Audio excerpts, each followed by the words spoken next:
Parlez Islam.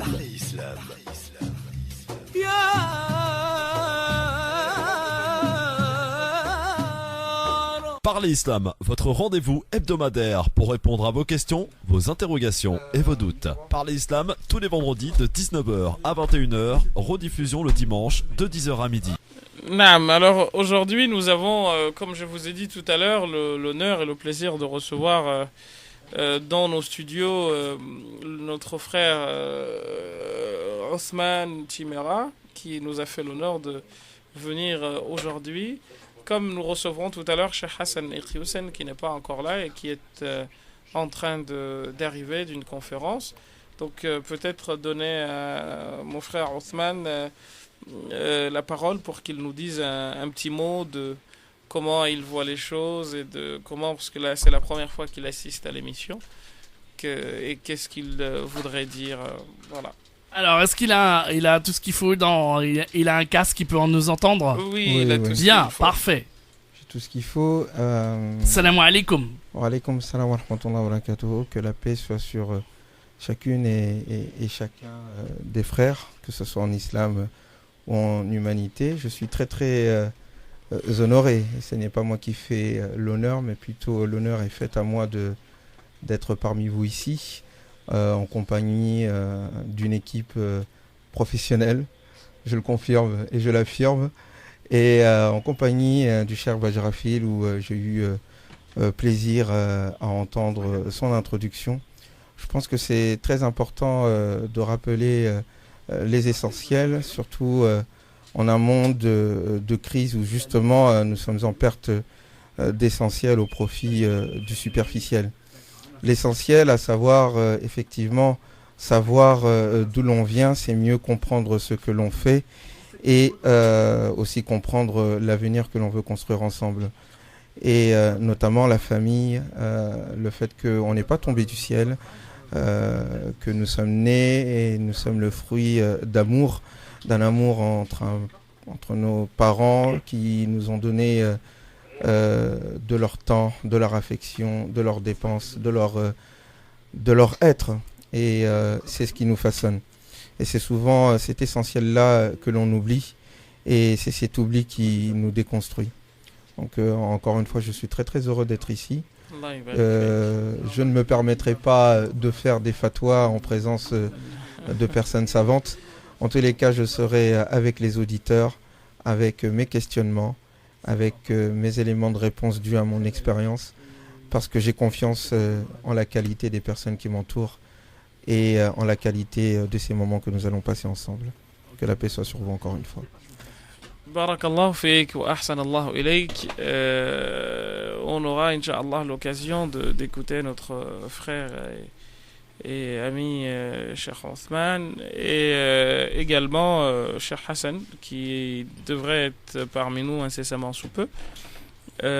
Donc peut-être qu'il y a déjà des questions. Oui, tout à fait, des questions. On va accueillir sans plus tarder Hélène, qui nous rejoint du côté du Standard. Bonsoir Hélène. Hélène? Allô? Oui, coupez votre radio s'il vous plaît. En fait, j'ai oublié de vous dire. Pardon, excusez-moi. Il n'y a pas de souci. 0892 23 99 50 pour poser Vous vos questions. m'entendez? Oui, on vous entend bien. Je vous laisse avec l'imam Mohamed Bajrafil et toute l'équipe aujourd'hui qui est là pour Et vous tout le répondre. staff. Voilà. Bonsoir, cher professeur. Bonsoir, ainsi qu'à madame. tous les autres, salam alaikum. Wa alaykum assalam wa rahmatullahi wa barakatuh. Et je voudrais avoir votre opinion Naam. sur un sujet qui est le foulard. J'aimerais savoir ce que dit la religion au sujet de foulard. Et est-il vrai que nous ne sommes pas une bonne musulmane si nous ne le portons pas? Vous savez, on vit dans un monde où le buzz est ce qui compte malheureusement chez beaucoup de personnes. Excusez-moi? Le buzz, c'est qu'il y a donc envie de phrases choc, c'est à celui qui enverra la phrase qui sera la plus choc. Et du coup, on entend des déclarations à gauche et à droite qui partent à tout barzingue, pour parler plus ou moins vulgairement. Le foulard est une prescription, de mon point de vue, divine, et du point de vue de l'ensemble d'une bonne partie de 99,99% des jurisconsultes de l'islam. Quand Dieu dit qu'elles mettent quelque chose au-dessus de leur djilbab, c'est-à-dire la djellabas qui arrive au niveau du cou et qu'au-dessus elles mettent quelque chose, donc l'équivalent de ce qu'on appelle le foulard.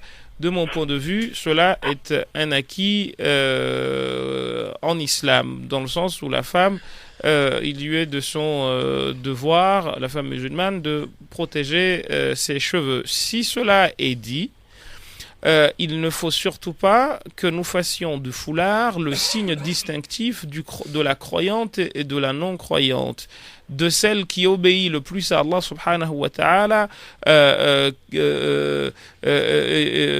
de celle qui lui obéirait moins. Le prophète nous a appris justement que Inna Allah la yanzuru ila suwarikum, Dieu ne regarde pas vos visages, wala ila thiyabikum, ni vos habits, wa innama yanzuru ila qulubikum, mais il regarde vos cœurs. Donc à partir de là, chères sœurs, eh bien, on ne peut pas préjuger de la foi d'une sœur sous prétexte qu'elle ne porte pas de foulard. On a vu le prophète sallallahu alayhi wa sallam nous apprendre qu'une femme qui était une fille de joie est partie au paradis pour avoir abreuvé un chien qui allait mourir de soif, et une femme qui faisait des prières et qui était forcément muhtajiba est partie en enfer parce qu'elle embêtait ses voisins.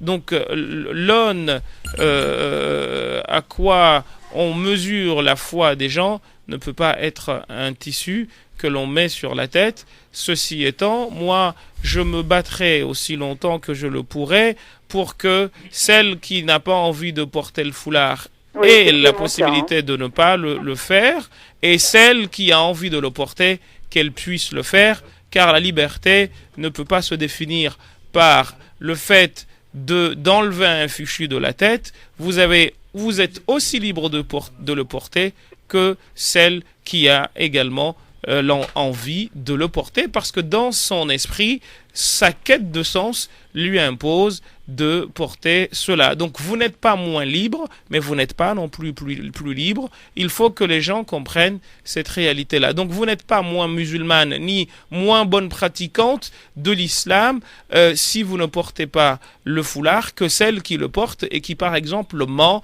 calomnie, etc., qui eux sont des péchés beaucoup plus graves. Tout à fait, mais moi je voulais vous dire que c'était un choix personnel. La religion ne regarde que Dieu et moi, déjà. Je suis entièrement d'accord avec vous, ma très chère sœur, et c'est la raison pour laquelle j'ai fini ma réponse par cette phrase: nul n'a le droit de vous enjoindre de faire quoi que ce soit dont vous n'avez pas envie. Sauf si, bien entendu, cela, par exemple, relève des obligations qui sont les vôtres vis-à-vis de l'homme. Si, par exemple, vous avez des enfants, vous avez des obligations vis-à-vis de ces enfants-là, et si vous ne vous en occupez pas comme il faut, on peut vous enjoindre de le faire.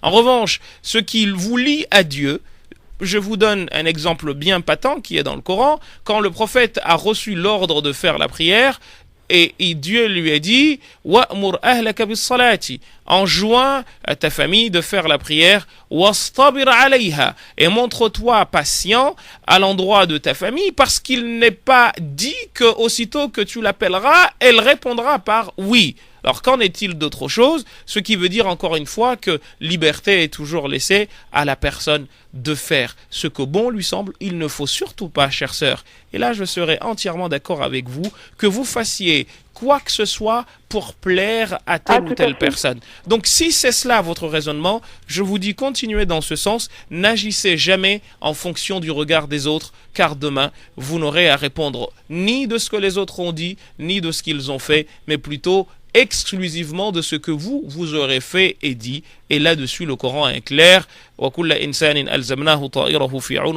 tout homme a ici, comment dire, un oiseau en quelque sorte qui lui est mis autour du cou. C'est-à-dire quoi? C'est-à-dire qu'en gros, nous avons dans notre ADN ce qui va être interrogé demain. Et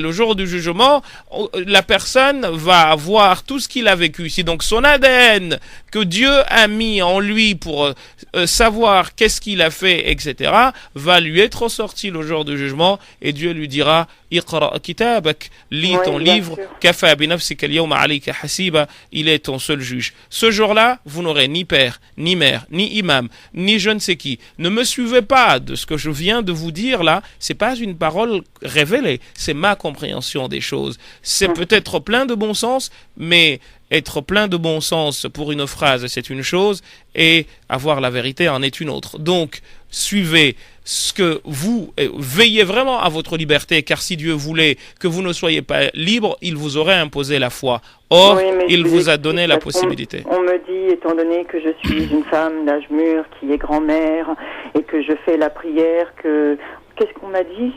Que quand je sortais, les anges me maudissaient parce que je n'étais pas couverte. Vous savez, j'ai une phrase à vous dire, très chère sœur. Le prophète sallallahu alayhi wa sallam, quand il a eu à énumérer les pires péchés qui soient, les péchés majeurs, eh bien, il a dit, c'est l'association. Ensuite, il a dit le fait de désobéir à ses parents. Et ensuite, il a parlé de quoi? Il a parlé du faux témoignage, et dans une autre version, qawlu zur, c'est mentir. Or, c'est devenu l'eau que nous buvons.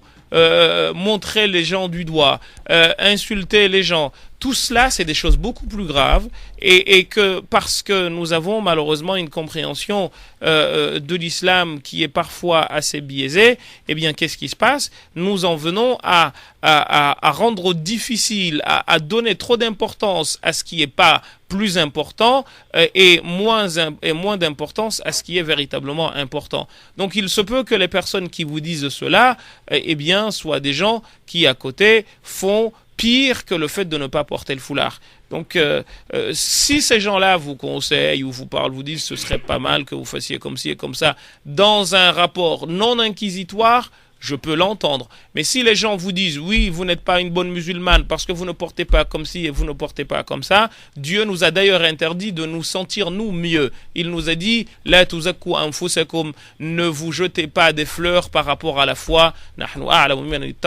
Nous savons qui de vous est plus pieux que l'autre. Voilà en tout cas pour votre réponse. Merci beaucoup. Je vous en prie. À bientôt. Au revoir. Merci beaucoup. 0892 23 99 50. Étoile est le choix numéro 1 pour arriver directement au standard et poser toutes vos questions. N'hésitez pas. 0892 23 99 50. Dalila est avec nous. Dalila, bonsoir. Bonsoir. Bonsoir, bienvenue Dalila. L'imam Mohamed Bajrafil vous écoute et toute l'équipe. Bonsoir professeur. Salam alaikum, bonsoir.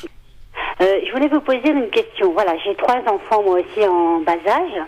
Et voilà, des fois je m'énerve un petit peu avec eux. Et je jure des fois 3 fois, Wallah, Wallah, Wallah. Et on m'a dit que c'était pas bien parce que je ne respectais pas. Et je voulais savoir qu'est-ce qu'il faut faire pour faire ça, pour que, que je fasse plus cette bêtise, quoi, de dire 3 fois Wallah sans... Voilà, c'est ma question, et je leur dis toujours que normalement c'est pas bien ce que je fais, que je jure et que je ne fais rien derrière. Je vais laisser la parole à mon frère Ousmane, et je reprendrai Inch'Allah après. Et là je peux vous dire, mes enfants ils sont les 3 à côté de moi et ils écoutent. Hein. Allah yubarik fi. Nous avons un merveilleux public alors. Ah oui, je peux vous dire parce que moi je les mets au point pour leur dire regardez ce que je fais comme bêtise, et je jure 3 fois pour vous et je ne respecte pas les choses. Voilà, c'est pour ça que je veux qu'ils écoutent tous les 3 là. Ma première question, Merci monsieur. Je raccroche parce que là je vais écouter la radio. Merci. Très bien. Merci. En fait, j'aurais voulu vous poser directement des questions pour que vous y répondiez, au fait. Allez, en fait, la question, c'est de savoir, lorsque vous jurez, et que vous jurez bien sûr sur le nom de Dieu, car on ne peut jurer sur autre chose, en tout cas pour un musulman, que sur le nom divin, parce que c'est la chose la plus importante pour nous. Est-ce que vous jurez par habitude, ou est-ce qu'il y a une intention, une ferme intention derrière votre serment? Est-ce que c'est Wallah, Wallah comme ça, par habitude? C'est-à-dire qu'on on se fâche avec eux, et je dis toujours 3 fois Wallah, et je sais que c'est pas bien, quoi. Je sais que c'est pas bien, mais c'est pour leur faire comprendre, regardez ce que je fais à cause de vous. Bon, ce que je voulais dire tout simplement, et Dieu est bien sûr le plus savant. Premièrement, Allah subhanahu wa ta'ala a dit La yu'akhidhukumullahu bil-laghwi fi aymanikum. Dieu ne vous tient pas rigueur concernant des paroles dites sans intention ou sans ferme intention dans vos serments. Mais il vous prend rigueur, il prend en compte bima aqadtumul ayman, ce que de votre propre cœur prend en compte. À savoir, par exemple, un exemple concret, je dis, je le jure devant Dieu que demain, je vais jeûner. Là, je suis sérieux. Donc demain, je dois jeûner. Je le jure devant Dieu, si jamais tu refais ça, voilà ce qui va t'arriver. Là, je suis sérieux. Mais si dans un cas de colère, par exemple, on a quelquefois des abus de langage. Certains disent sur la tête de ma mère, non, on dit pas ça, par exemple. Non, voilà, mais l'abus de langage fait que on dit Wallah, mais à tout bout de champ. Et ça peut arriver. C'est quelque chose qui nous échappe. Alors, premièrement, il n'y a pas de rigueur derrière cela. C'est un premier point. Même si, effectivement, vous avez raison de porter attention à cela. Le fait de répéter à tout bout de champ le nom de Dieu sans avoir une affaire sérieuse derrière, oui, ça n'est pas... je dirais pas c'est pas bien, c'est quelque chose à éviter et à se corriger. J'étais dans votre cas, moi-même, quand j'étais un peu plus jeune, j'avais cette habitude de dire Wallah à tout bout de champ, jusqu'à même dire sur le Coran. Et puis à un moment donné, je me suis rendu compte que quelqu'un de sérieux ne parle pas en l'air. Et surtout quand on parle du nom divin. Et donc, je me suis imposé à moi-même de ne jamais jurer sur Dieu que si, effectivement, j'étais dans mes derniers retranchements et que je voulais absolument convaincre la personne qui était en face de moi du sérieux de mon affaire. Du coup, moi, je répète le nom de Dieu et plus on me prend au sérieux lorsque je le dis. Parce que quand on le dit tous les jours, du coup, ça perd de sa valeur. C'est quand même, à un moment donné, on se dit, ok, elle a juré par ses chaussettes. Alors que si jamais... je sors de mes gonds, comme on dit, et puis je leur dis, voilà, Wallah, si tu vas voir ce soir, machin, ou ceci, et puis je sais que c'est pas bien ce que j'ai fait, quoi. Je sais que c'est pas bien ce que j'ai dit, quoi. Et on m'a dit que quand tu dis ces mots 3 fois, il faut que tu fasses le ramadan pour récupérer ces dires. J'allais y venir sur le côté, on va dire, juridique, mais le premier conseil que je pourrais vous dire, indépendamment du halal et du haram et du côté juridique, c'est que... Excusez-moi, mais si je peux raccrocher... Oui, vous pouvez raccrocher, je vais répondre directement de manière générale. La seule chose que l'on peut dire au-delà du côté juridique et ce qu'il faut faire lorsque l'on rompt son serment, en fait, il s'agit d'éviter de jurer. Le fait de jurer, c'est pour accréditer et donner de l'importance à son propos. On ne jure pas pour des spaghettis, on ne jure pas pour des baskets, on jure sur quelque chose d'extrêmement important, d'extrêmement vital, qui nous tient à cœur, auquel notre cœur s'attache. Et là, à ce moment-là, lorsque l'on fait serment et que c'est du sérieux et que l'on cite le nom de Dieu pour accréditer du sérieux de notre propos, notamment sur un agissement que nous allons faire si la condition que nous émettons est appliquée ou réalisée, si jamais nous rompons le serment et que nous n'appliquons pas ce que nous avons promis, ce que nous nous étions promis, il y a 3 cas de figure. Et là, c'est pas une question de nombre. C'est pas je l'ai juré 3 fois ou 4 fois. C'est une seule fois. Je vous donne un exemple. Je le jure devant Dieu que si telle chose, si j'ai mon baccalauréat ou si j'ai mon master, eh bien, je vais jeûner 3 jours où je vais donner 1 000 €. Et puis, en fin de compte, j'ai eu mon master. Et puis, j'ai juré devant Dieu. Il s'avère que je ne l'ai pas fait. Bon, non seulement il faut le faire quand même, mais le fait, à un moment donné, de revenir sur une parole alors qu'on a juré devant Dieu, nécessite 3 points. La première, c'est de nourrir des pauvres ou de les habiller, selon la sourate Al-Maïda, pas 10 pauvres donc, 10 pauvres que l'on nourrit ou que l'on habille avec ce qu'il y a, ce dont nous-mêmes nous nous habillons ou ce dont nous-mêmes nous nous nourrissons. Si cela n'est pas possible, il s'agit dans le Coran de libérer un esclave, Dieu merci, il n'y a pas d'esclaves aujourd'hui, du moins dans les sociétés et dans nos sociétés modernes et dans les sociétés où la vie humaine a de l'importance.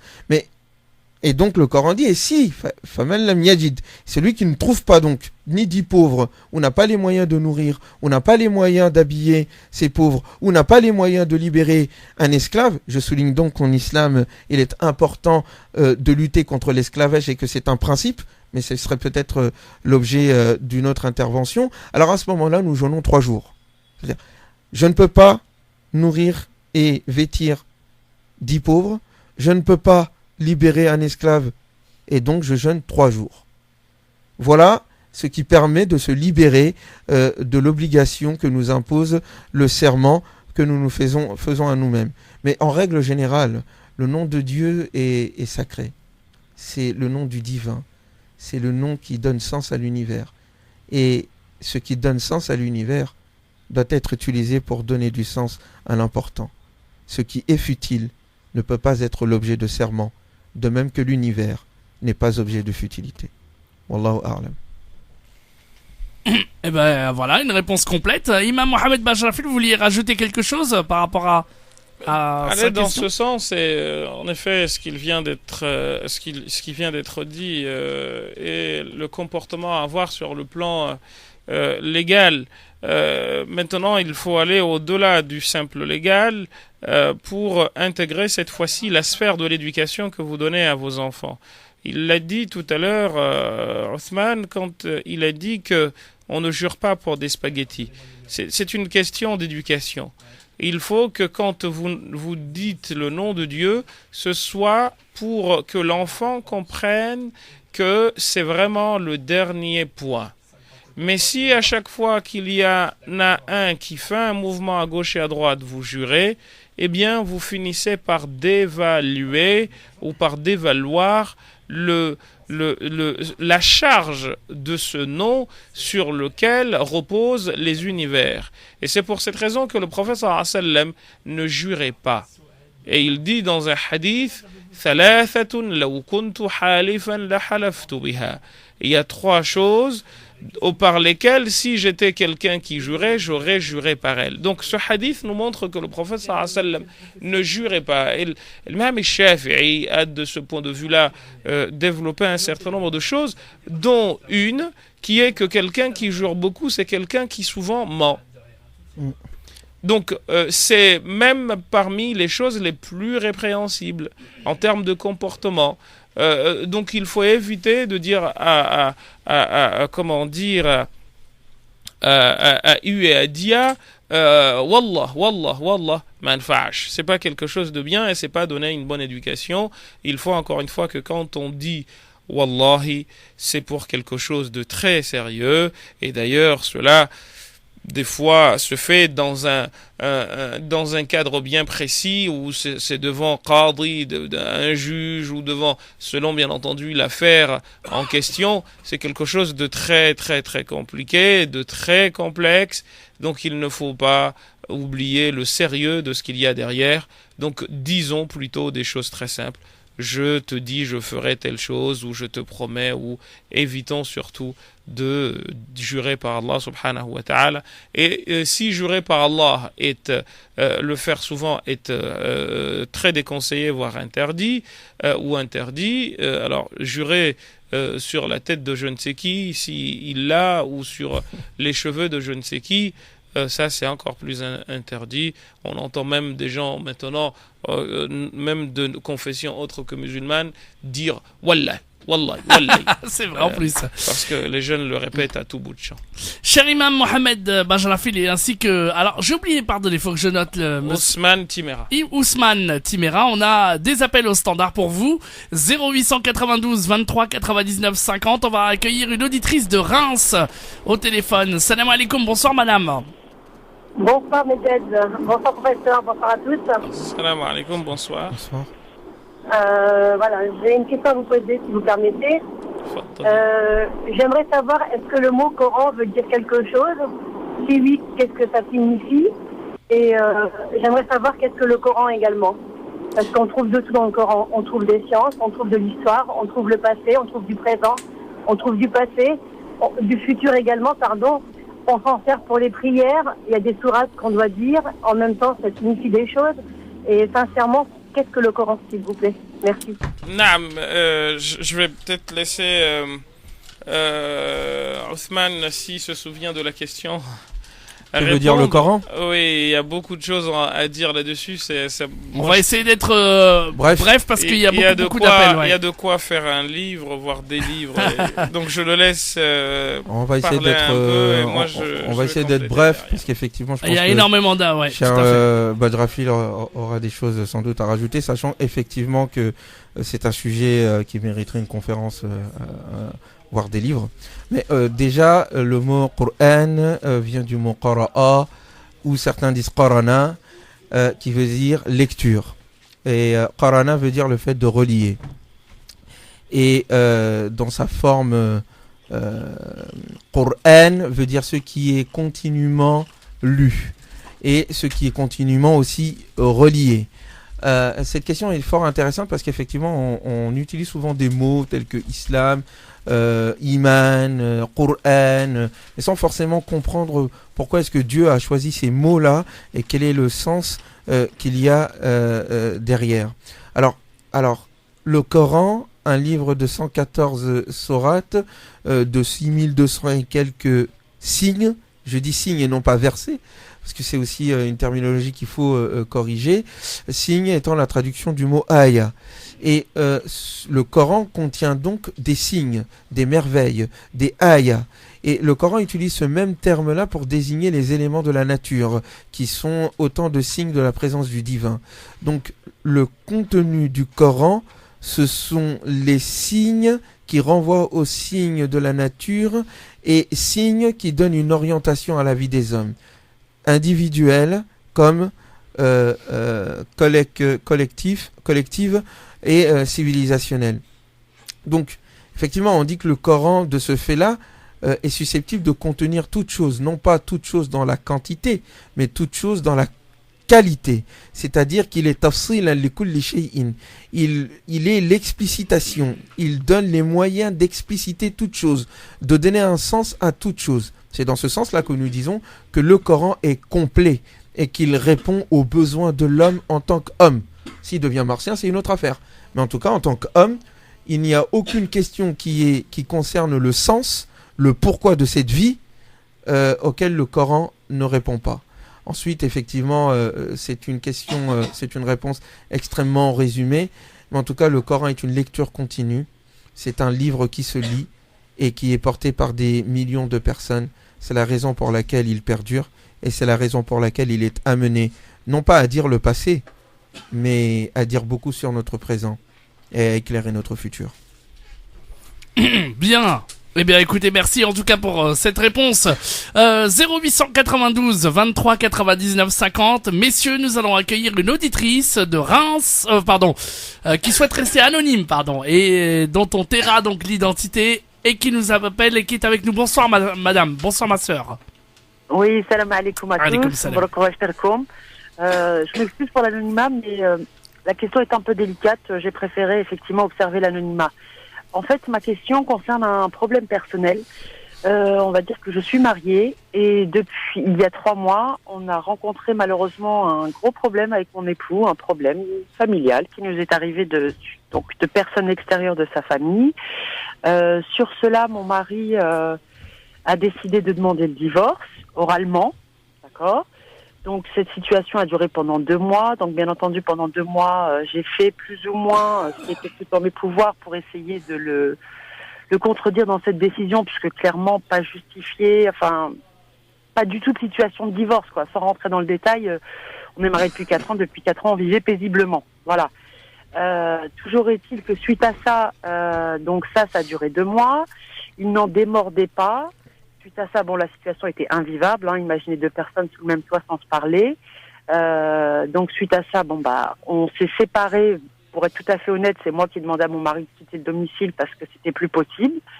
Tout en espérant que il comprendrait. Je lui avais dit de prendre 3 jours pour réfléchir à la situation, pour qu'on puisse effectivement avancer, qu'on reste pas dans cette situation qui m'était vraiment invivable. À cela, cette situation a perduré. Donc certainement parce qu'effectivement, l'orgueil est aussi intervenu dans cette situation. Mon mari n'a pas accepté le fait que je lui demande de quitter le domicile. Moi, je l'ai pas fait dans l'idée qu'il le quitte. Bon, c'est compliqué, voilà. Aujourd'hui, moi, je suis toujours dans l'espoir qu'on sauve notre mariage, très clairement. C'est ce que je lui ai fait entendre de toute façon depuis le début, parce que j'ai toujours été contre cette décision. Nous avons quelques échanges, mais pas totalement apaisés. À cela, donc dans cet espoir avec que j'espère j'espère qu'il finira par être dans la même vision que moi, donc retourner sur le chemin sur lequel on était, exclure le problème qui était complètement externe à la relation que nous avions ou à la vie de famille que nous avions. Et par rapport à cela, ma question était la suivante. On parle très souvent de mariage religieux à renouveler si le mari ou la femme a demandé le divorce. En général, c'est le mari. Je voulais savoir dans quelles circonstances est-ce que je devais refaire ce qu'on appelle un halal, même si j'aime pas trop ce mot-là, mais dans quelles circonstances est-ce que je devais refaire cette cérémonie religieuse? Est-ce qu'effectivement, au nom de Dieu, on est divorcé, puisqu'il l'a clairement dit 3 fois, voilà. C'est pour le peu de connaissances que j'ai dans notre religion, c'est pour ça que je préférais avoir votre réponse, pour que si effectivement, dans un espoir, que ce mariage se reconstruise, je voulais savoir qu'est-ce que je devais faire. Voilà. Bon, je vais peut-être laisser aussi à Ousmane le soin de répondre, mais il se décharge. Je me décharge sur les plus savants. En fait, la notion de divorce, je dis à Moudjahid qu'il faut que nous en parlions de manière... Oui, tout à fait. Il faudrait qu'on fasse assez sérieuse. Voilà. Mais... le temps passe vite. Le temps passe vite et ça voudrait dire qu'on ne reçoit pas de questions pendant un petit moment. Parce que c'est un sujet qui est assez important et assez intéressant à développer. Parce qu'il y a 20 cas de divorce. Oui, il y a pas très longtemps d'ailleurs avec vous. Oui. Ouais, mais Moudjahid ne m'a pas donné le temps parce que j'ai à peu près une dizaine de minutes de présentation. Oui, parce que en plus, on a encore plein d'auditeurs qui souhaitent intervenir sur l'antenne, cher Imam. Donc c'est pour cette raison que je vais essayer d'être bref. En fait, par rapport au divorce, il y a 2 situations possibles. Nous avons ce qu'on appelle talaq al-raj'i. Un divorce qui ouvre la possibilité de retour au mariage. Et nous avons ce qu'on appelle talaq ba'id. Et nous avons ce qu'on appelle un divorce définitif. Min bana, qui veut dire apparaître et être clair et donc quelque chose de définitif. Et ensuite, ce dernier se scinde en 2 parties. Il y a ce qu'on appelle al-baynoun al-sughra, ce qu'on appelle al-baynoun al-kubra. Le divorce total, le divorce qui devient définitif mais petit, et le divorce dit définitif grand. Le divorce définitif petit, c'est celui qui était à la base raj'i, c'est-à-dire quoi? C'est-à-dire que par exemple, l'époux dit à sa femme, nous sommes divorcés.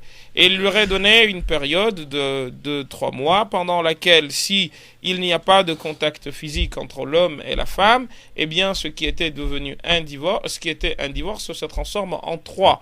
Et du coup, là, pour revenir, et c'est votre question de tout à l'heure, pour revenir, il faut refaire un mariage, bien entendu. Par contre, le deuxième, celui qu'on appelle Baynouna Kubra, c'est-à-dire le talaq définitif, en l'occurrence celui des 3 divorces dits, eh bien là, il faut que vous vous mariez et qu'ensuite vous divorciez pour ensuite vous remarier. Ceci dit... Alors, oui, je crois que je suis plutôt dans la première situation de effectivement 3 mois. Voilà. Oui, mais est-ce que c'est... On n'est pas divorcé civilement. Alors ça c'est un autre point. Je restez là parce que j'ai beaucoup de choses alors dans ce cas à vous demander. Donc est-ce que votre mari vous a dit 3 fois anti taliq, où il a utilisé ce qu'on appelle kinaya, c'est-à-dire ce que l'on pourrait appeler en français une allusion à, mais de manière indirecte. Il vous a dit 3 fois. Il m'a dit clairement, précisément, après 3 jours de réflexion, mais je ne cache pas dans une situation catastrophique. Non, Marliche, vous inquiétez pas. Voilà. Allez-y, répondez s'il vous plaît à la question. Dans un état de colère pas possible, parce que le problème est clairement arrivé du côté de sa famille. Donc vraiment dans une situation catastrophique, 3 fois il m'a dit, parce que j'ai insisté effectivement pour qu'il me donne cette réponse. Alors 3 fois à un même endroit? Ou 3 fois à des endroits différents?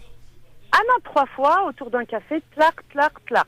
Ok. Ça, Alors, j'ai besoin de il savoir faut que vous sachiez une chose, c'est que l'avis de la majorité des jurisconsultes musulmans, c'est que 3 veulent 3. Vous avez compris. C'est-à-dire 3 divorces valent 3 divorces, c'est-à-dire que le mariage est cassé. Ensuite, vous avez un autre avis qui est celui de Cheikh al-Islam Ahmad ibn Taymiyyah al-Harrani, qui dit que la sunna du prophète sallallahu alayhi wa sallam, c'est que 3 divorces dits d'un coup, c'est 1. Et c'est l'avis qui est aujourd'hui repris dans pas mal de tribunaux dans le monde. Ok? Ce qui veut dire que là, vous avez un divorce. Sauf que même si vous êtes dans cette situation, étant donné que ça fait plus de 3 mois que vous êtes corporellement ou physiquement séparés, il va falloir que vous renouiez le mariage. Maintenant, autre chose, ma très chère sœur, c'est dans quelle situation étiez-vous? C'est-à-dire? Est-ce que, excusez-moi d'être un peu direct, est-ce que vous étiez indisposé au moment où il vous l'a dit ou pas? Je ne crois pas. Parce que si vous l'étiez, pour beaucoup de savants, le divorce n'a pas lieu. Non, je ne crois pas. Au moment où il me l'a dit 3 fois, oui. Non. Vous êtes sûr? Je n'étais pas dans cette situation-là, oui, j'étais pure. Ok, c'est très bien. Donc nous rangeons ça de côté, je vais y arriver. Ensuite, vous disiez qu'il était en colère. Le prophète sallam a dit « La talaqa ala irlaq ». Il n'y a pas de divorce pour quelqu'un qui est atteint d'une colère, un courroux, pour parler comme Molière. Et c'est quoi l'irlaq? Et certains savants ont donné la définition d'irlaq, même si c'est une définition qui est plutôt à apprécier. Ils ont dit que c'est une colère qui t'empêche de savoir qu'il est nuit alors qu'il fait nuit, ou de savoir qu'il fait jour alors qu'il fait jour. Donc la personne a perdu entre guillemets ses esprits, et il dit cela. Ok? Écoutez, moi je vous laisse seul juge là-dessus, parce que je vous dis très sincèrement, quand je parle de colère... je ne suis pas juge, madame, hein, je suis en train de Oui, pardon, excusez-moi, j'ai mal choisi le terme. Oui. Excusez-moi. Mais j'aimerais avoir votre avis là-dessus, parce que moi, j'ai effectivement jugé son état comme étant colérique. Pourquoi? Parce que ça faisait déjà 2 mois qu'on était en boucle, donc à répétition, sur ce fameux problème. Donc c'est-à-dire aucun moment de répit ou d'apaisement qui avait pu calmer la colère dans laquelle il était au moment déjà où il a dit « tiens, je vais divorcer ».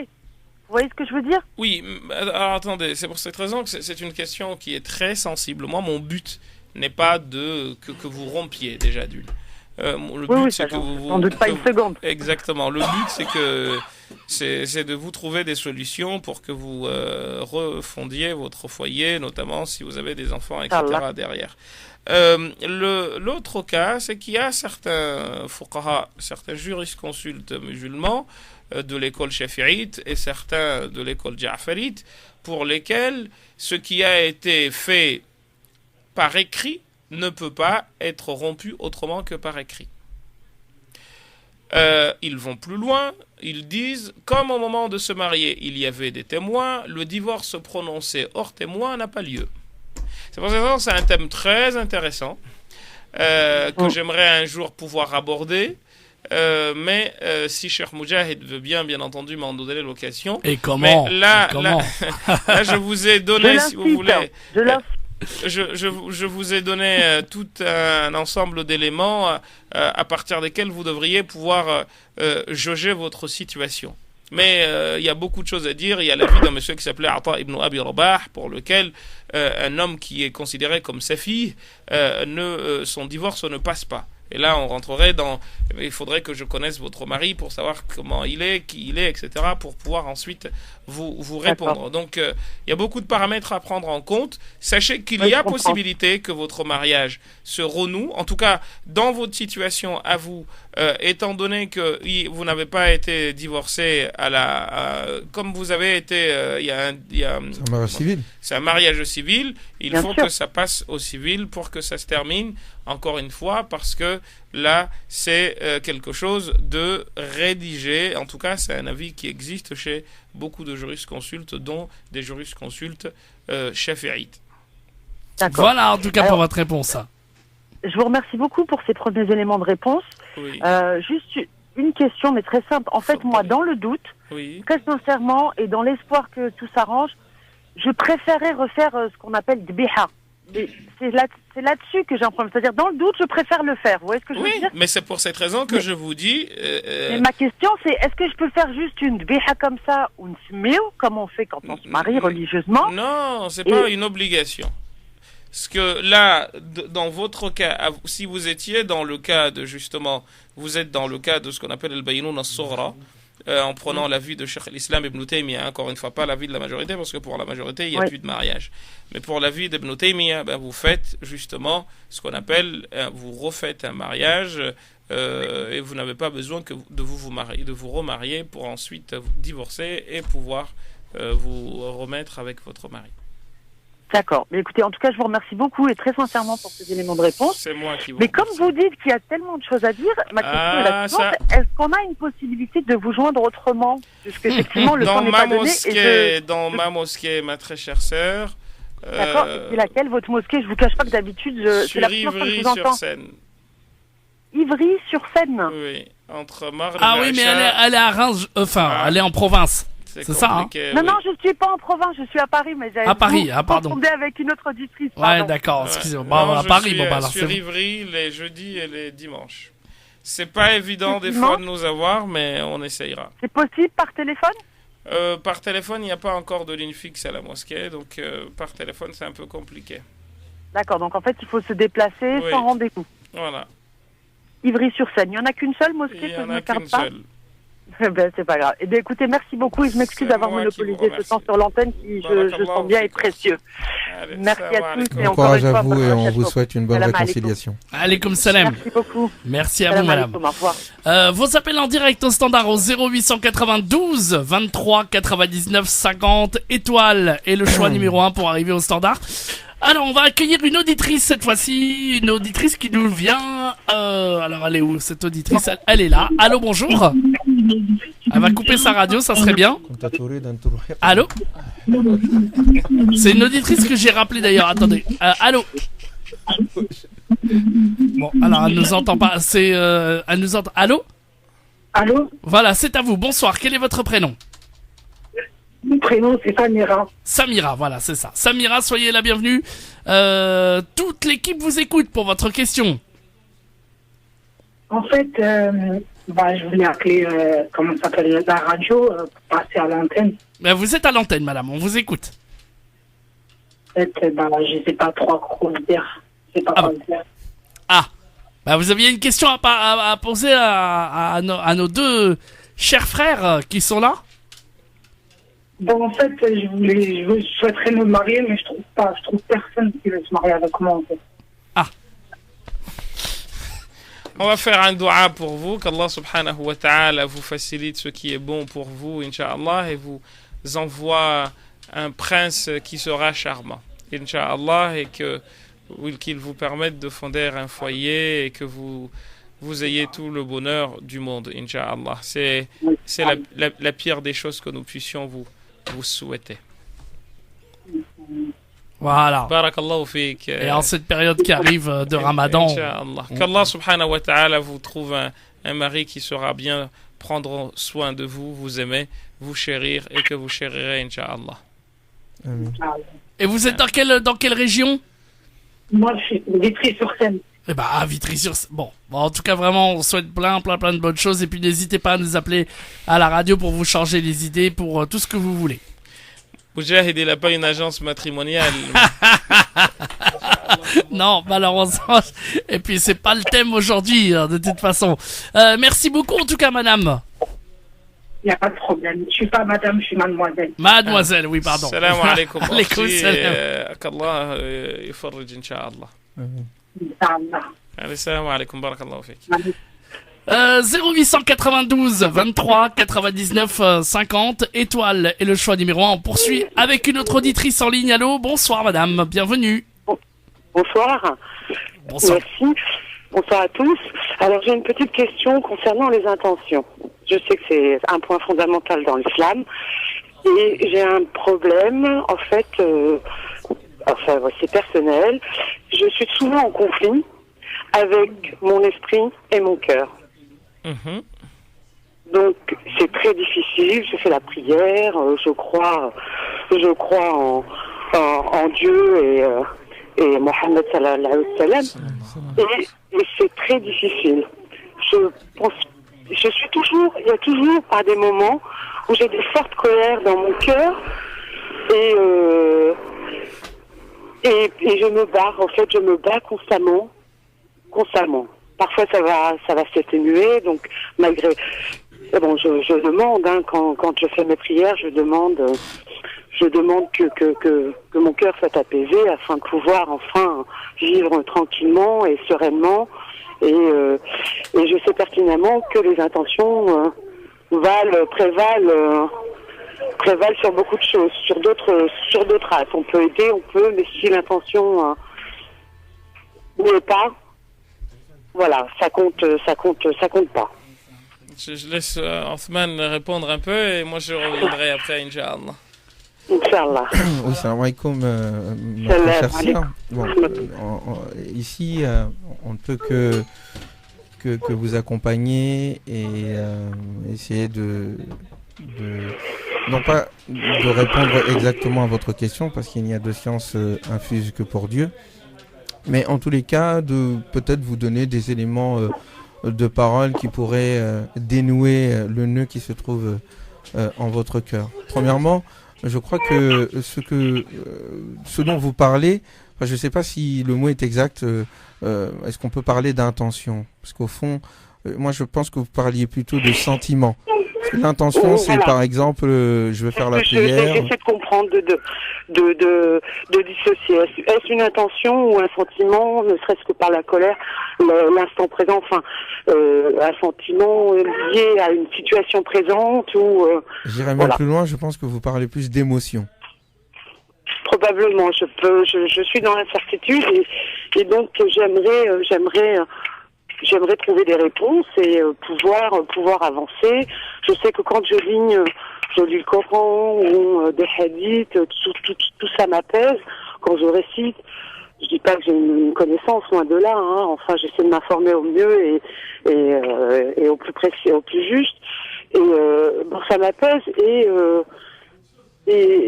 ma crainte, ma crainte véritable, c'est que voilà, je sais que on sera tous châtiés par nos actes, récompensés ou pas.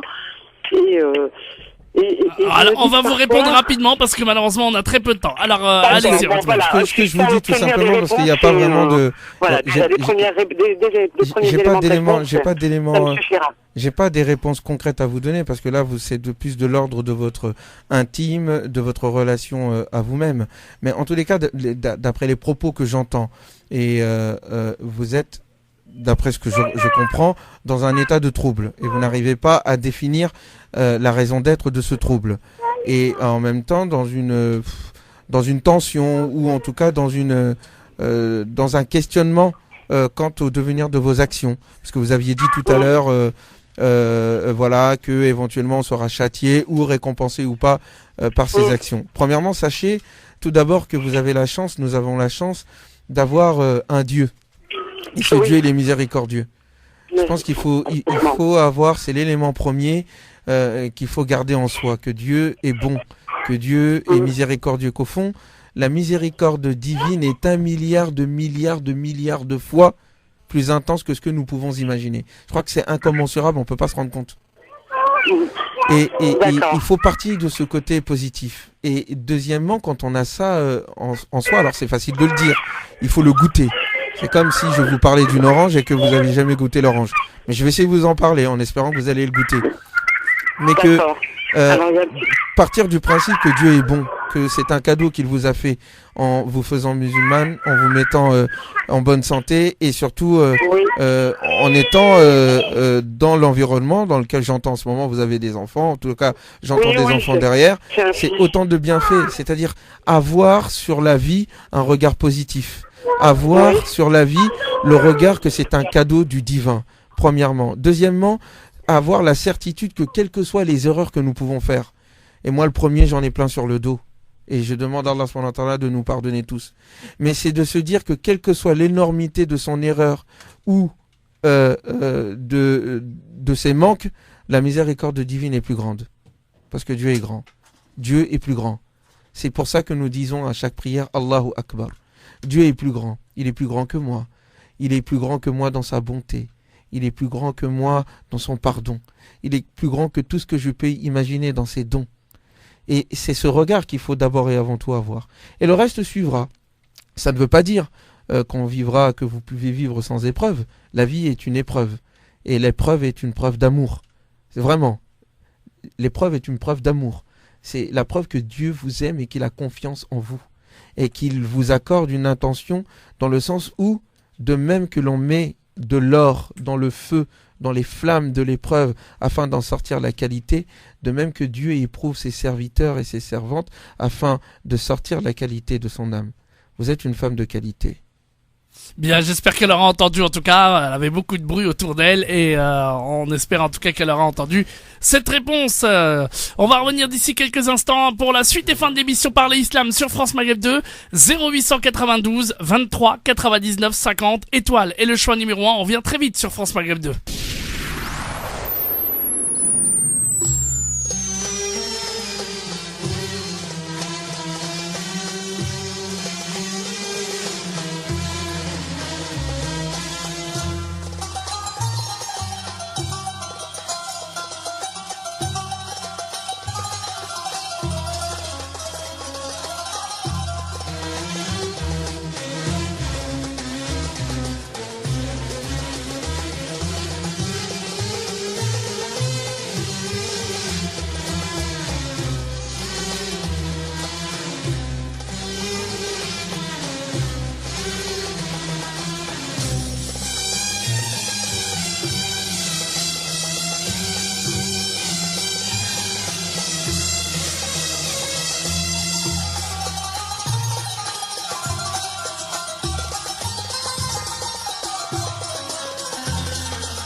France Maghreb 2 sur 91.3 FM à Reims et toute sa région. France Maghreb 2, France Maghreb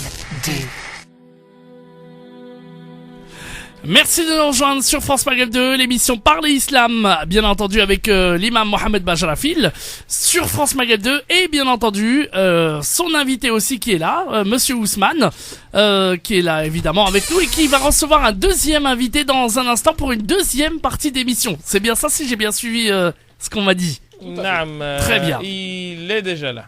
Eh bien, on va l'accueillir dans un instant. On va accueillir la dernière auditrice pour cette émission Parler Islam. Elle s'appelle Fatima, je crois. Elle est au téléphone avec nous. Salam alaikum, Fatima. Oui, salam alaikum. En fait, c'est Fatiha. Fatiha, pardonnez-moi, oui. Désolé. Pas grave. Fatiha Tfadli, vous êtes la bienvenue. Soyez la bienvenue sur France Maghreb 2. Bonsoir, professeur.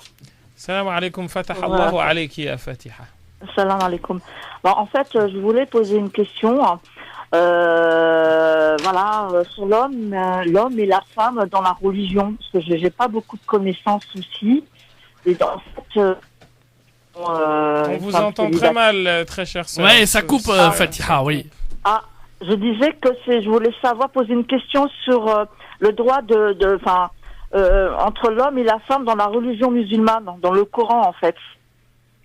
Allô? Oui, je vous écoute. Allez-y. Ah, et en fait, je suis une femme célibataire. Bon, j'ai envie de refaire ma vie. Et le problème, c'est que à chaque fois je rencontre quelqu'un, il accepte pas mes conditions. C'est-à-dire que je pense, on a le droit de demander, je pense, faire le fetha ou le halal à un homme. Et à chaque fois, ils me disent non, quoi. Alors ils me disent non, mais c'est pas grave. On peut faire ça après. En fait, ils tardent. Et quand je donne mes conditions, ils acceptent pas. Et moi, je voulais savoir, dans notre religion, quel est le rôle de l'homme dans l'islam. Moi, j'ai une question, parce que je vais peut-être laisser Cheikh Hassan Iqiyoussen, qui nous a fait l'honneur de nous rejoindre il y a quelques instants, le soin de répondre. Mais juste une petite chose à savoir. Vous dites, quand vous discutez avec la personne, elle vous dit la Fatiha, donc le mariage, c'est pour plus tard. Mais qu'est-ce ça sous-entend en fait derrière? Ce qu'ils entendent, c'est ils disent, je peux pas trop dire au téléphone. C'est-à-dire, certains veulent faire une relation intime avant, mais après ils disent bon, le halal on fera après. Non. Vous voyez ce que? Alors moi, je comprends pas trop les hommes, certains hommes, parce que je pense qu'il n'y a pas d'âge, parce que j'ai 48 ans, je pense que j'ai quand même, dans notre religion, qu'on soit divorcé ou pas, de demander nos conditions envers un homme, c'est-à-dire faire le fitra. Là, c'est même pas une condition, là, ma très chère sœur. C'est, si vous voulez, l'élément sui generis sur lequel doit être construite une relation maritale.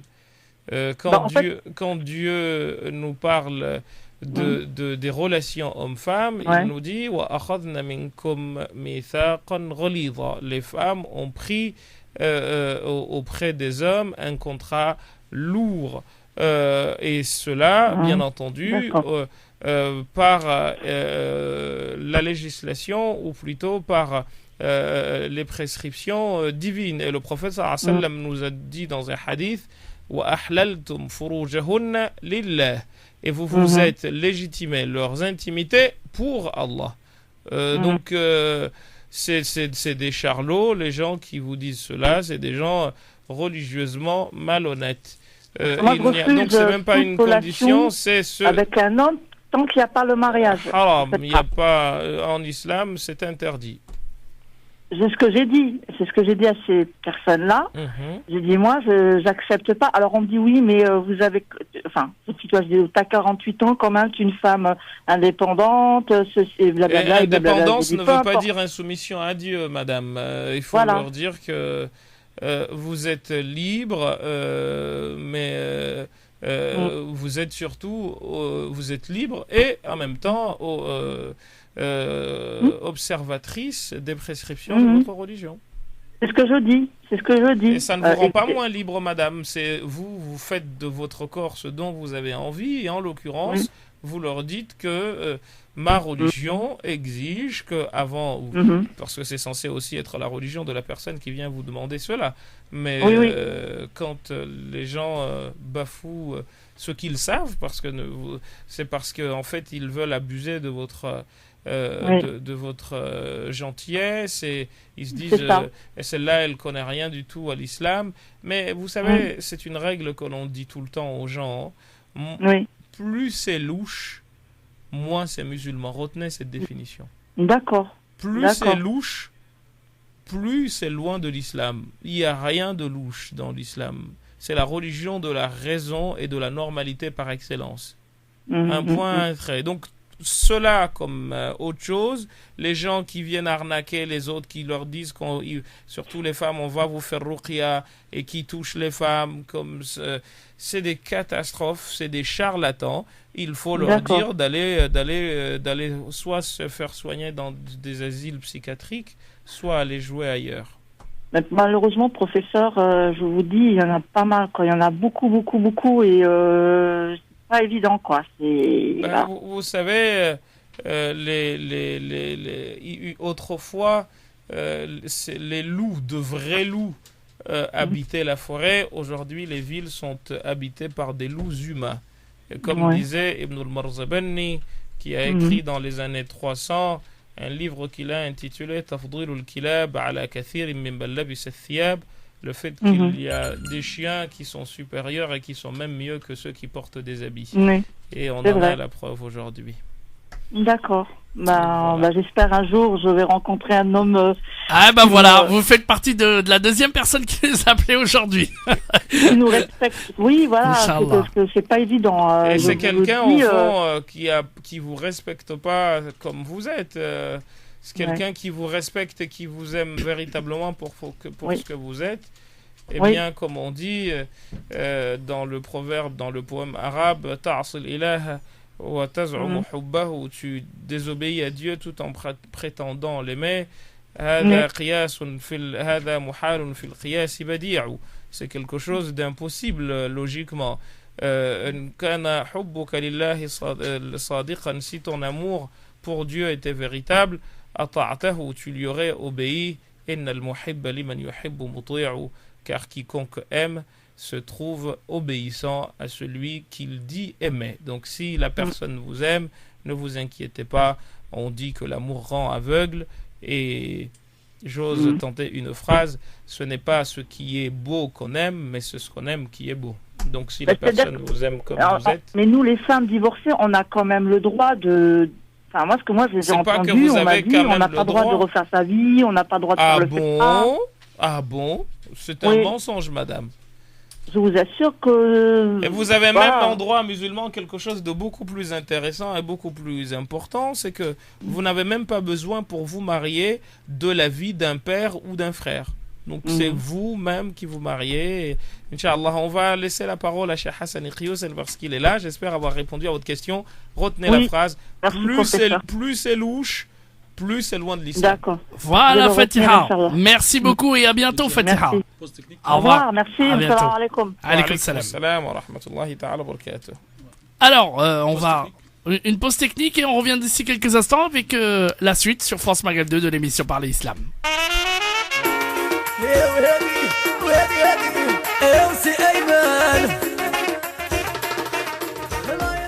Allez, nous sommes de retour sur France Maghreb 2 pour la deuxième partie de cette émission Parler Islam, exceptionnellement aujourd'hui puisque nous avons beaucoup d'invités et je donc laisse le soin à l'imam Mohamed Bajarafil de nous présenter son deuxième invité. Aujourd'hui, chers frères, chères sœurs qui nous écoutez par-delà la France et le monde, nous avons eu l'honneur de recevoir notre cher, comme je vous l'ai dit tout à l'heure, Cheikh Hassan Iqiyoussen, ce grand prédicateur auprès de qui une bonne partie de la jeunesse musulmane a grandi en France à travers ses conférences et ses cassettes, au moment où il y avait encore des cassettes. C'est quelqu'un qui a quasiment mon âge en da'wah, parce qu'il a commencé la prédication il y a à peu près 36 ans maintenant, et je suis né juste en 78, donc un an après, ou même en 78, il était déjà sur le terrain. Donc c'est un homme à la fois de connaissances et d'expérience que nous recevons aujourd'hui, et nous espérons que nous aurons l'occasion, Inch'Allah, de recevoir tout le temps, et c'est chez lui, et nous lui souhaitons la bienvenue, et nous lui laissons la parole. Bismillah ar-Rahman ar-Rahim. Assalamu alaikum wa rahmatullah, que la paix soit sur vous tous. C'est un honneur pour moi d'être parmi vous aujourd'hui, ne serait-ce que pour transmettre à mes coreligionnaires quelques principes fondamentaux de notre religion. Nous sommes le 29 mai 2015 et c'est un jour que l'on doit mettre en exergue pour la simple et unique raison, c'est que nous sommes le jour de la fête des voisins. Officiellement en France, il y a une fête qui s'appelle la fête des voisins. Et ceux qui ont pensé à cette fête avaient pour arrière-pensée de pousser les citoyens français à renouer avec leur passé. Car jadis, il y a une cinquantaine d'années, on avait été habitué à quoi? À échanger avec ses voisins. Pas plus tard qu'hier, je parlais avec mon voisin, qui est une personne assez âgée, qui me disait, il fut un temps, les soirs, quand il faisait bon, on sortait nos chaises, on s'asseyait sur le trottoir et on passait 2-3 heures à discuter avec les voisins, les enfants jouaient dans la rue. Et puis, tous les soirs, ce rituel se répétait, si bien qu'il y avait une fraternité dans le quartier. Aujourd'hui, malheureusement, technologie moderne qui a pour objectif de créer le contact entre les êtres humains a éloigné les hommes les uns des autres, puisque on ne se côtoie plus, on n'échange plus, les contacts sont sporadiques, il faut vraiment qu'il y ait un problème pour qu'il y ait un contact, ou dans la nécessité absolue. Les voisins ne se connaissent pas, les voisins ne s'entraident plus. Pourquoi? Parce que l'égoïsme a pris le dessus sur l'altruisme. Parce que aujourd'hui, on recherche le bonheur dans le matérialisme et on oublie que le bonheur réside dans le fait de faire du bien à son prochain. C'est une satisfaction psychologique et aussi spirituelle, ce qui nous concerne nous musulmans. Le prophète sallallahu alayhi wa sallam dit dans un hadith authentique que l'ange Gabriel n'a cessé de lui recommander la bienfaisance à l'égard du voisin. Il a tellement insisté que le prophète en a déduit que le voisin pouvait avoir droit à l'héritage, comme si le voisin devait faire partie de la famille. Et le prophète Mohammed sallallahu alayhi wa sallam dit qu'il ne croit pas, c'est-à-dire il n'a pas la foi parfaite, celui dont le voisin n'est pas à l'abri de ses méfaits. Effectivement, un bon musulman est un bon voisin. Et le minimum que doit faire le musulman au quotidien, c'est de ne pas agresser son voisin, physiquement, psychologiquement. Ainsi, déranger son prochain et notamment son voisin est un péché et non pas des moindres en islam. Le prophète Mohammed sallallahu alayhi wa sallam a été l'exemple du bon voisin. Il était aimé par son entourage. Il est même dit dans la tradition qu'il avait un voisin qui le combattait, qui le détestait. Ça n'a pas empêché le prophète de lui rendre visite lorsqu'il est tombé malade. Ainsi, le bon comportement fait partie de notre religion et n'est pas un bon musulman celui qui a un mauvais comportement qui fait fuir les gens, a fortiori lorsque c'est un proche, notamment son voisin. Nous sommes le vendredi 29 mai 2015. En France, c'est la fête des voisins.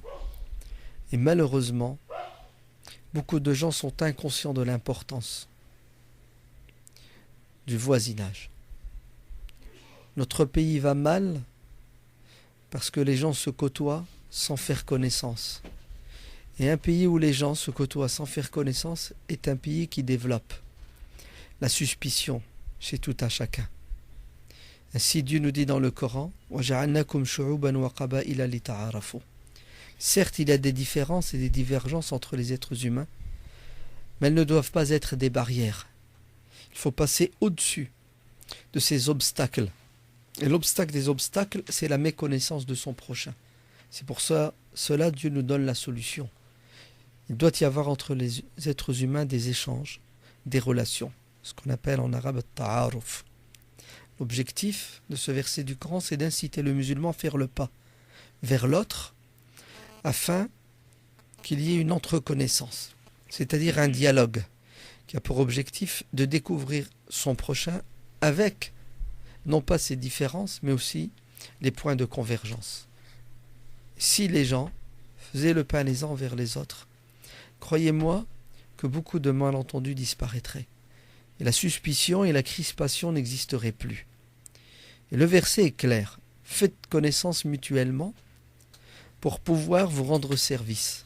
Puisque ta'aruf signifie aussi se faire le bien mutuellement, le urf, le ma'ruf. C'est pour cela, le prophète sallallahu alayhi wa sallam a dit à un de ses compagnons qui s'appelle Abu Dharr al-Ghifari, Ya Aba Dharr, lorsque tu prépares ton repas, rajoute une part pour ton voisin. Dans une autre version du hadith, c'est considéré comme un péché que de faire à manger et laisser les odeurs s'échapper si bien que le voisin et ses enfants humectent cette odeur et ne peuvent pas goûter au repas. Il est demandé aux musulmans de tenir compte de la sensibilité de son voisin, non pas uniquement en ne lui faisant pas de mal, car c'est une évidence, le musulman doit être positif, en aucun cas il ne doit être négatif, mais ce que notre religion nous demande, c'est de passer de l'insensibilité à la sensibilité, et de passer de l'égoïsme à l'altruisme. Penser à l'autre, penser à son voisin, car il a des droits, ce voisin. Et mon devoir envers lui, c'est quoi? C'est de le pousser à vivre heureux, car la pire des choses qui puisse arriver à un être humain, c'est d'avoir une demeure contiguë à un diable qui l'empêche de jouir de ce plaisir. Car le prophète sallallahu alayhi wa sallam dit 4 choses contribuent au bonheur de tout à chacun. Avoir une bonne épouse, un bon époux pour la femme, une belle maison, large, spacieuse, une belle monture, et dans une version du hadith, un bon voisin. Oui, le bon voisinage contribue au bonheur. Un mauvais voisin peut nous gâcher la vie. C'est pour cela, tous les musulmans de France et de Navarre en particulier, et tous les Français, quelle que soit leur conviction, doivent fêter cette fête en invitant leurs voisins. Certes, il est un peu tard, peut-être que d'autres avaient le message, mais il n'est jamais trop tard pour faire le bien. Fête des voisins continue demain et après-demain. Non, j'ai envie de dire que la fête doit perdurer toute l'année. Mais ne ratons pas des occasions comme celle-ci. Parce que parfois, il y a des obstacles, vous savez, psychologiques. On n'ose pas aller frapper à la porte de son voisin pour l'inviter, parce qu'on a peur qu'il pense du mal. Vous avez vu, subhanallah, aujourd'hui, c'est lui qui veut ou qui doit faire le bien, doit mettre des gants sous prétexte que l'autre pourrait mal le prendre. Parce que justement, la bienfaisance est devenue l'exception et non pas la règle. C'est la fête des voisins. Faites le pas vers votre voisin et invitez-le. Lui et toute sa famille, autour d'un thé, autour d'un café, autour tout simplement d'un échange chaleureux, humain, où nous allons échanger sur les choses de la vie. Pourquoi? Pour pouvoir vivre dans la paix et la convivialité. Le voisinage est important en islam, il est fondamental. Lorsque le voisin de Abdullah ibn al-Mubarak a pris la décision de vendre sa demeure, il a affiché le prix. Et les gens qui sont venus visiter la maison lui ont fait la remarque suivante: mais ta maison coûte trop cher. Elle ne vaut pas 100 000 euros. À l'époque, c'était 100 000 dirhams. Elle ne vaut pas 100 000 euros. Elle vaut à peine la moitié, 50 000 euros. Et ce voisin qui n'était pas musulman, de ce savant musulman qui s'appelle Abdullah ibn al-Mubarak, va expliquer cette plus-value en disant: certes, effectivement, ma maison vaut 50 000 euros, mais les 50 000 euros que j'ai rajoutés, c'est pour payer le voisinage. car celui qui achètera ma maison aura la chance et l'honneur d'avoir pour voisin Abdullah ibn al-Mubarak, quelqu'un d'extraordinaire. Ce qui revient à dire qu'il fut un temps où être voisin d'un musulman était une aubaine, une chance. Est-ce toujours le cas aujourd'hui? Les musulmans sont-ils toujours fidèles à leurs principes moraux, éthiques, religieux? Ont-ils réussi à se faire aimer par leurs voisins ou à se faire détester? C'est une question, que chacun y réponde. Et si jamais vous répondez négativement, mais il n'est jamais trop tard pour regretter, se repentir et reconstruire sur de bonnes bases. Et faites le pas. Et vous verrez que gagner les cœurs des gens n'est pas si difficile. De l'ouverture d'esprit, de la tolérance, de la bonté et de l'hospitalité. Des ingrédients qui ne peuvent que donner des résultats sûrs et certains. Le respect mutuel, l'acceptation de la différence et de la divergence, et l'amitié et la fraternité humaine. Oui, il est temps que les musulmans aient le sens des priorités. Les actes d'adoration rituelle, tels la prière ou le jeûne, ont pour objectif de nous élever spirituellement et moralement. Inna salata tanha anil fahsha'i wal munkar. Un des objectifs nobles de la prière, c'est de dissuader la personne de commettre le mal, la turpitude. Comment les musulmans qui pratiquent la prière peuvent-ils être des mauvais voisins? Vous savez comment? En négligeant la prière dans le fond, en respectant la forme. La prière n'est pas une gymnastique physique. La prière est un effort que doit faire le croyant chaque jour pour se rapprocher de Dieu afin de se rapprocher des créatures de Dieu. Dieu n'a que faire de notre prière et de notre jeûne. C'est une prescription divine qui a pour objectif de nous donner des outils spirituels, éthiques et moraux pour nous élever au rang des anges, qu'ils ne commettent pas de turpitude. Et comment jauger notre foi et notre proximité de Dieu? Comment savoir que Dieu accepte nos prières? Comment savoir que Dieu est satisfait de nous? Faites un sondage dans votre entourage. Regardez ce que vos voisins disent et pensent de vous. L'imam Ahmad radiyallahu anhu rapporte un hadith avec une histoire. Un homme est venu se plaindre auprès du prophète sallallahu alayhi wa sallam de son voisin, qui était horrible, comportement exécrable. Et le prophète conseille à cet homme de patienter. Peut-être que son voisin a des soucis, des problèmes. Il revient, il dit au messager de Dieu, mon voisin est toujours autant désagréable. Patiente, fais-lui du bien. Peut-être que tu gagneras son cœur, il aura honte, il arrêtera. Cet homme revient, le problème est toujours présent. Et à un moment donné, le prophète sallallahu alayhi wa sallam dira, la solution doit être radicale maintenant. Tu vas sortir tes meubles, tu vas les mettre sur la voie publique. Et tu vas quitter ta maison, ta femme et tes enfants, et vous allez rester en plein air. Bien entendu, ça va attirer l'attention des passants et des badauds qui vont venir lui poser la question, mais qu'est-ce que tu fais dehors? Tu as une maison. Il a dit, elle est pour moi invivable, je ne peux plus vivre là. À cause de qui? À cause de mon voisin. Et les gens vont aller faire des remontrances et des reproches à ce voisin qui pousse son voisin à quoi? À fuir sa demeure. Et la pression sociale sera tellement terrible, il aura tellement honte qu'il va demander pardon à son voisin et s'engager et jurer à ne plus jamais recommencer. Oui, c'est parce qu'aujourd'hui on est dans l'égoïsme et qu'on finit par devenir des gens qui faisons peur et faisons fuir. Un bon musulman est un bon voisin. Et le bon voisinage implique automatiquement des devoirs. Et le minimum, c'est de ne pas molester et déranger son voisin. Le ramadan approche. Jeûner et déranger son voisin, c'est annuler la récompense du jeûne. Je pense qu'une pub s'impose, une pause. Oui, tout à fait, une pause publicitaire et on revient très vite pour continuer sur France Maghreb 2 avec vous. Ne bougez pas.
France Maghreb 2 sur 94 FM. Sur 94 FM à Clermont-Ferrand et toute sa région. France Maghreb 2 sur 94 FM. Sur 94 FM à Clermont-Ferrand et toute sa région.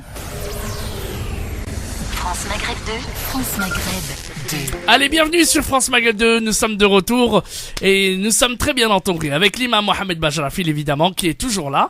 Et puis, alors, j'ai du mal après avec le professeur Hassan Iqi-Hussein qui, bien entendu, nous fait une très très belle introduction sur les voisins. Et évidemment, on vous laisse continuer votre thèse, cher professeur. Donc le respect du voisin et la bienfaisance envers le voisin, c'est un pilier en islam. Certains musulmans ont réduit l'islam à des piliers dans la pratique rituelle. On dirait presque que tout ce qui est moral, comportement est secondaire en islam. Alors que nous avons des versets du Coran qui mettent sur le même niveau les obligations rituelles et les obligations morales. Ainsi, notre prophète sallallahu alayhi wa sallam dit: il ne croit pas, il ne croit pas, il ne croit pas. Celui qui dort le ventre plein, rassasié, repu, alors que son voisin, à ses côtés, a faim et il est au courant. Ce qui veut dire que un des objectifs nobles de la foi, c'est de sensibiliser les croyants pour faire le bien aux créatures de Dieu. Non pas seulement les humains, mais toute âme vivante. Ne pas respecter son voisin, le déconsidérer, lui faire du mal, est un grand péché en islam, et les mauvaises actions détruisent les bonnes actions. Pour se racheter, il faut demander pardon, et faire le pas, et demander pardon à ceux à qui on a fait du mal, et non pas à Dieu uniquement. Et ensuite, compenser le mal qu'on a fait en faisant du bien pour racheter la paix. J'insiste sur la fête des voisins qui est une occasion en or dans notre société pour renouer. Pour renouer, comme je vous l'ai dit, avec nos coutumes ancestrales. La France d'il y a 50 ans n'est pas la France d'aujourd'hui. Lorsqu'il y avait encore, chez beaucoup de gens, une certaine verticalité, pour être clair et net, lorsque les croyances chrétiennes étaient très présentes dans la société, mais on sentait cet humanisme. Aujourd'hui, il y a une religion qui domine qui s'appelle le matérialisme, l'argent, voire même l'hédonisme. L'être humain ne pense qu'à se faire plaisir soi-même aux dépens de l'autre. Je vais vous raconter 2 anecdotes qui sont parlantes, qui, j'espère, Inch'Allah, vont nous pousser à mettre en pratique ces beaux principes. Il y a à peine 3 semaines, un frère m'a relaté ce qui est arrivé chez nous dans le nord, dans une ville. Un couple de retraités musulmans ont un voisin, un non-musulman, qui va perdre son épouse. Il devient veuf. Le vieux hajj musulman dit à son épouse: à partir d'aujourd'hui, quand tu fais à manger, tu rajoutes une part pour notre voisin. Notre voisin qui est seul, qui a perdu son épouse. Ils vont l'accompagner dans son deuil. Ils vont l'accompagner le restant de ses jours. À travers quoi? À travers le partage et l'hospitalité. Il va devenir un membre de la famille. Si bien que, pendant des années, il vivra, mais sincèrement, sans arrière-pensée, avec cette famille musulmane qui a ouvert son cœur à cet homme seul qui a perdu sa femme, et perdre son épouse pour un homme, c'est catastrophique dans le sens où les hommes sont très dépendants de leurs épouses. Ce qui est catastrophique dans notre société, c'est que ces personnes âgées ont des enfants qui les ont oubliés. Et lorsqu'ils se rappellent d'eux, c'est 1 fois ou 2 fois dans l'année, lors des événements et des occasions. La loi de Dieu s'impose pour tout le monde. Le voisin va décéder. Et écoutez bien, dès son décès, les enfants, qui ne lui rendaient presque jamais visite, accourent À court pourquoi? Pour l'incinérer le plus vite possible et passer aux choses sérieuses, le partage de l'héritage, car il a une maison. Ils se sont retrouvés chez le notaire pour demander le partage. Et à la surprise de tout le monde, le notaire leur dira qu'ils ont été déshérités par leur père, que le père de son vivant, écoutez bien, fait un testament où il remet sa demeure à qui? Au couple de retraités musulmans, et il a laissé une lettre à ses enfants en leur disant « Vous n'êtes plus mes enfants. Ma famille, c'est monsieur un tel et madame un tel. » Tout ça pour vous dire que il est du devoir du musulman d'avoir une pensée en permanence pour son voisin. Car délaisser, oublier son voisin est un péché en islam. Faire du mal à son voisin, c'est un double péché.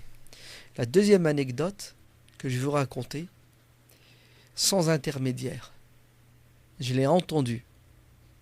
C'est même pas une anecdote, puisque c'est arrivé aujourd'hui.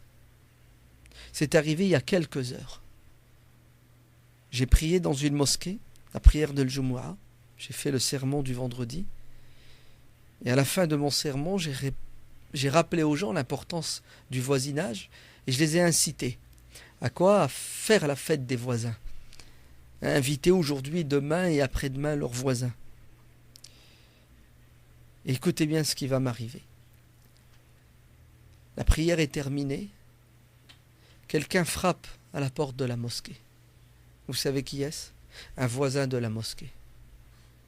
Une personne âgée qui a demandé une entrevue avec l'imam, moi en l'occurrence. Et regardez ce qu'il va me sortir. Son rendez-vous avec le dentiste à 14h. Qu'il vient de rater à cause d'un musulman. Vous entendez, hein? À cause d'un musulman qui est venu prier à la mosquée et qui s'est stationné de manière sauvage et qui l'a empêché de sortir de chez lui avec sa voiture pour aller à son rendez-vous. Vous savez ce que m'a dit cette personne âgée, voisine de la mosquée? C'est pas la première fois que ça m'arrive. Et je ne cesse de me plaindre, mais on dirait que je prêche dans le désert. Est-ce que, s'il vous plaît, vous pouvez faire quelque chose? Pourquoi est-ce que je dois subir votre religion? Et je viens de parler, écoutez bien, il y a à peine un quart d'heure, devant un public de 3000 personnes en leur rappelant les droits du voisin, les devoirs du musulman. Et regardez ce qu'a fait un musulman. Il est venu se rapprocher de Dieu aux dépens des droits d'une créature de Dieu. Ce musulman a pensé bien faire en se stationnant sauvagement pour faire sa prière. Mais je vous annonce que ce musulman vient de commettre une injustice et que sa prière ne l'a pas rapproché de Dieu, bien au contraire, elle l'a éloigné de Dieu. Oui, il aurait dû s'éloigner de la mosquée, venir à pied, quitte à rater sa prière et ne pas commettre ce péché. Ce péché, pour qu'il soit pardonné, il faut qu'il aille frapper à la porte de cet homme et qu'il lui demande pardon. Sinon, le jour de la résurrection, cet homme le traînera devant le tribunal divin. Et ce musulman devra payer l'amende, car Dieu sera sans pitié ce jour-là, car Dieu est juste. Et je termine avec cette parole de notre prophète sallallahu alayhi wa sallam qui dit: il y aura des musulmans qui auront accompli la prière sur terre, le jeûne et le pèlerinage, mais qui auront été malhonnêtes, qui auront commis beaucoup de fautes et de péchés envers les créatures de Dieu. Et le jour de la résurrection, leurs bonnes actions fondront au soleil de la justice divine. Et les gens à qui ils ont fait du tort et du mal réclameront leurs droits. Si bien qu'à la fin, cet homme sera jeté en enfer la tête la première, car il n'aura plus de bonne action, et les gens à qui il a fait du tort vont lui remettre leurs mauvaises actions, et il sera parmi les damnés. Ce qui veut dire que pas de piété ni de religiosité s'il n'y a pas de savoir-vivre et de bonté. Et je termine avec cette parole, et au plaisir de vous rencontrer une autre fois. Merci beaucoup, en tout cas, cher professeur. C'était vraiment quelque chose de fabuleux qu'on vient d'entendre. Cher Imam Mohamed, on vous laisse, Bajrafil, on vous laisse conclure cette émission avec tous vos invités, bien sûr. Écoutez, on dit que quand le lait est mélangé au miel, il n'y a plus rien à dire après. La fin a été plutôt une fin avec du musc. On n'a rien d'autre à dire que d'espérer que ce qui a été dit a été entendu et que, comme l'a dit Cheikh, nous respecterons davantage nos voisins. En l'entendant parler, j'ai pensé à une phrase ou à 2 phrases en arabe qui parlaient du voisin et disaient Al-jaru qabla ad-dar, le voisin avant la maison, wad-daru bil-jari, et la maison a une valeur en fonction du voisinage. Il fut un temps où justement être voisin d'un musulman était synonyme de bonheur pour celui qui était dans cette situation. Il ne faut pas que cela devienne synonyme de catastrophe, car encore une fois, cela veut dire qu'on n'a pas compris l'objectif de notre religion. Je tiens donc au nom de tous à remercier notre Cheikh Hassan de s'être déplacé de chez nos frères les Ch'tis pour nous rendre visite aujourd'hui. Et comme je remercie les Ch'tis de nous l'avoir prêté aujourd'hui, même s'ils le donnent tout le temps à la France. Comme je remercie également mon frère Othman Timera, avec qui on a passé la première partie de cette émission, et prie Allah subhanahu wa ta'ala que des occasions pareilles se multiplieront davantage. Cheikh Hassan, maintenant, il est chez lui. Il n'a plus besoin de toquer à la porte. Il viendra quand il voudra, comme il voudra, et on espère qu'il viendra le plus souvent possible. C'est pour cette raison que je suis en train d'amadouer nos frères du Nord, à qui je passe toutes les salutations du monde, les salutations des gens du paradis, qui est Assalamu alaikum wa rahmatullahi ta'ala wa barakatuh. Je ne sais pas si mon frère Othman a quelque chose à rajouter. Je n'ai rien à rajouter. Barakallahu fiikum, sabbahakum Allah ala khair, et nous nous revoyons Inch'Allah très bientôt pour mettre en place le programme de Ramadan qui, on l'espère, sera très intense. Cheikh Hassan, Inch'Allah, nous fera l'honneur de venir quelquefois nous visiter, ou tous les jours s'il le peut. Le TGV maintenant c'est 1 heure. Salam alaikum. France Maghreb 2. France Maghreb 2. France Maghreb 2. Pour mieux vivre ensemble. Pour mieux vivre ensemble.